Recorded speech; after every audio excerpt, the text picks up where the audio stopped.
Okay, folks, welcome to the Rockwood Mountain Gardener. Here I'm going to be showing you something I come up with. As you can see, I'm on my John Deere 160. It is a 1960s mower. The front end, I've been having some trouble out of the front end, but anyway, I've come up with this idea to vacuum leaves. And as you can see, it doesn't do a perfect job, but as you can see right there, the leaves are blowing in the bag. And that's the end result. That's what I'm wanting right there. It does a pretty good job. It's not perfect, but it don't cost $1,200 either. Although I'd love to have one of them machines. But until then, I have to do with what I've got to do with. But as you can see, it does a pretty good job.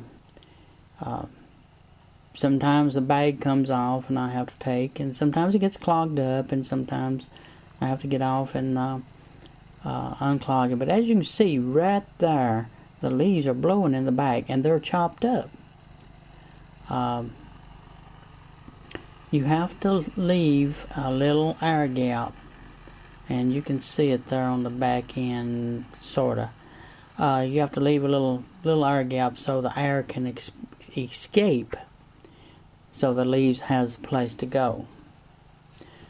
It just drags behind it, and I've got clamps that I attached to it, and here in a few minutes I'll show you how I've got it rigged up. But as you can see, it does a halfway decent job. I guess it's a redneck version or a poor boy's version of $1,200 machine to pick the leaves up. Anyway, I'll show you some more details here in just. Okay, folks, here I'm going to show you the attachment that I took and made for the machine. There's a closer look at it. All it is a piece of air conduit, air duct work that I modified to go on the mower. Here's my leaf piles that I've accumulated. I need to take and clean it up just a little bit, but this is for next year's garden, hopefully. And thanks again for watching the Rockwood Mountain Garden. If you like this video, please like and subscribe, and happy gardening.